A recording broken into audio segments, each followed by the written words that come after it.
Din nou pe beat, tristul fericit. Aha.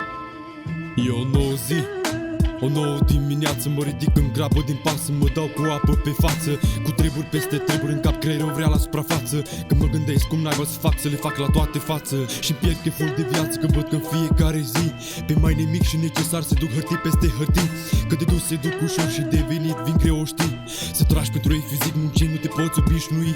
Viitor în România, cam slabe șanse, din păcate mulți români pleacă din țara lor în străinătate, pentru trai și un venit mai bun, cum la noi nu se poate. Se stabilesc tricolorii noștri prin lume, diferite state. Deci dorești bogății și alte chestii sofisticate. Să știi că la final de drum nu-ți vor folosi la nimic, frate. Că în fața celui de sus suntem egal, oricine am fi.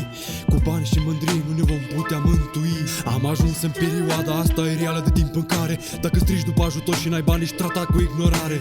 Oameni care prin spitale zac aproape fără suflare, sunt lăsați să se chinuiască fără nicio nepăsare. Țin minte bine când eram mic și-mi doream să fiu mare. Îmi doream să plec într-o zi departe în lumea asta mare. Și-a plecat și timp m-am săturat de atâta hotare, că nu e cum credeam că în străinătate e mare și sare.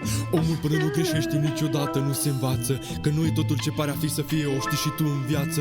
Până și în iubire de oferi sufletul pe tavă la o zdreanță, într-un final o să-și bată joc de tine chiar direct pe față. Singurătatea e în timp copleșitoare, poți să ai tu de toate, arzând singur în tot ceea ce faci se repede la anxietate, decât să o arzi cu cineva care e după interese sculptate. Mai bine aștepți momentul și persoana potrivită de a cunoaște, frate. Pentru ceea ce-ți vei dori să ai, va trebui să tragi pe coate, că altcineva pentru tine nu o va face, chiar de va fi soră sau frate. Și am cam început să-mi pierd încrederea în majoritate, că pentru bani până și un prieten te-ar vinde pe neașteptate. Am zis să nu bat degeaba cap, o să fie ce o să fie, că toate se întâmplă cu scop în viață, deci fac ce-mi place mie. Zi de zi pun cap și suflet ca să pun ceva pe hârtie, cu cuvinte de regăsire ce se transformă în melodie. Știu și eu că sunt la început de drum și că o să-mi fie greu, dar fac ce am de făcut în continuare cu încredere în Dumnezeu. Știu sigur ce vreau de la viață, vreau să fac asta mereu, cu gândul că într-o zi vor fi sus, exact ca și un zmeu. În viață dacă ai un vis, împlinește-l că vremea trece, nu sta mereu pe gânduri, cu gândul că nu va merge.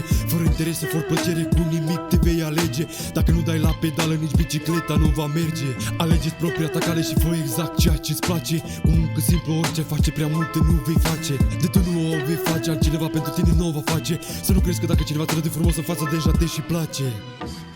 Yo, nu uita, lumea e rea, ai grijă de pielea ta. Yeah.